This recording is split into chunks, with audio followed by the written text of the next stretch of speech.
I'm Suzanne McNeill with Design Originals. Today we're going to do jelly printing. So whether you're working small or large, I'm going to show you how to use the jelly plate. And I took this and turned it into these red elephants. So this was a lot of fun. So let me show you how to get started. So here's my jelly plate. Just using the small square one and my brayer. I have a few textures out here. This is how the jelly plate comes. And this is permanent, so all I have here are some acrylic paints and papers, and I'm ready to get started. So I'm going to put a little color on my plate. I like to use almost any kind of acrylic will work. I personally like to use the fluids and good tube colors because I think the colors are a little bit more brilliant. I like to use more than one color at a time, so I've just put a few drops of two different colors. So it really gives a very artistic look when you're using more than one color at a time. I'm just going to roll that out with a soft rubber brayer. And then for printing, now this is a vegetable sack from my kitchen.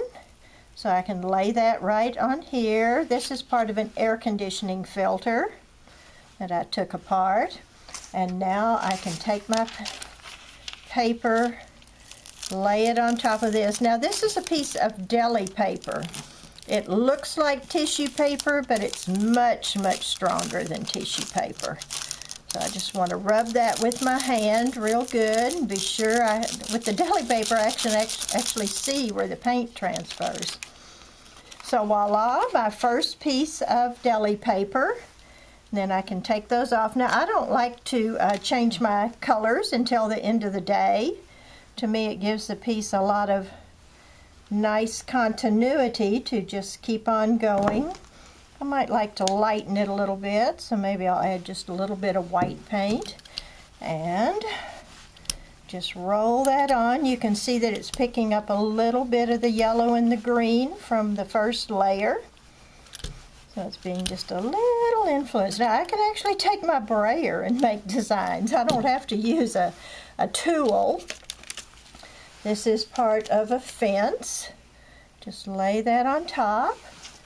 And now this is a regular piece of paper. I can just lay that on top there.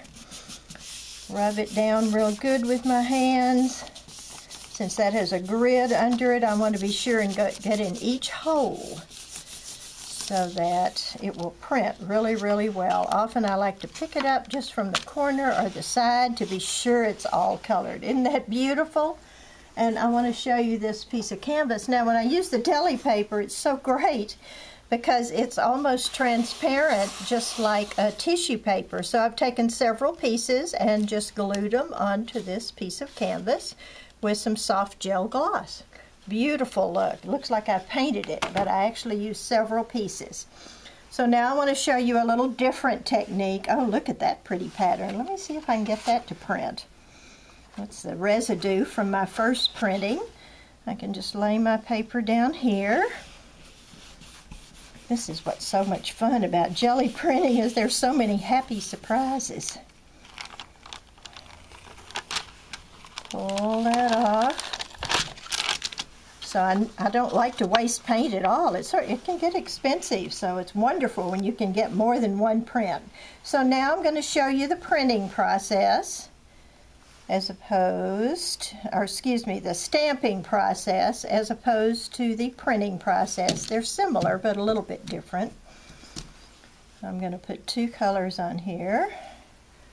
If I want to, if it's a real dry day or I live in an area where it's real dry, I like to use a little bit of open acrylic medium. And that will actually slow down the drying time of the acrylics a little bit. That over here. And again, I'm getting all my color rolled out, brayered out. Mix that up really good.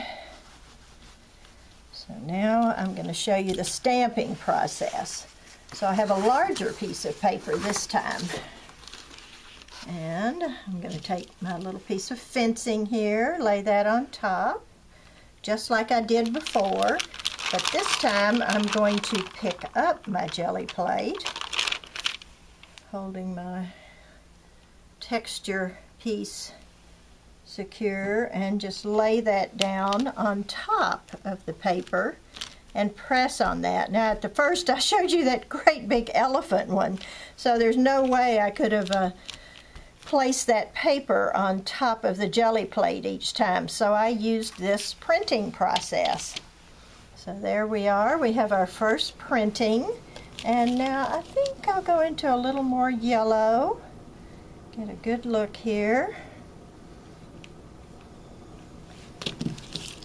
Roll that out real good with my brayer. Oops. So this time, just as an option, I have these two pieces of gridded ribbon, so instead of holding them on top, I can lay those directly on the paper where I'm going to print. Pick my plate up and place that right next to the other one so I can see to line up this space right here.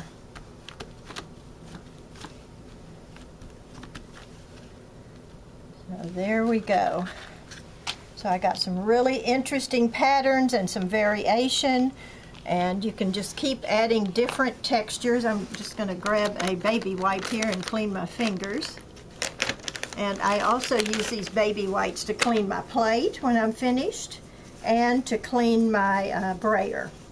So let me show you a few other things. Here's a little journal book that I've done with lots of fun papers inside. A couple more papers, just these little deli papers.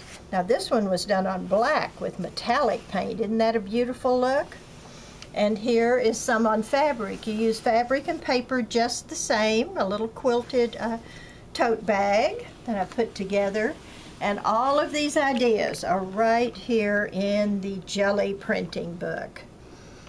Half of the book is tips on how to do things. Here are some ideas for different textures like targets and plastic snakes and little cars, rubber bands, all kinds of ideas, lots of samples, and then in the back it shows different artwork. Here's the elephant I showed you right at first. Enjoy. This is so much fun.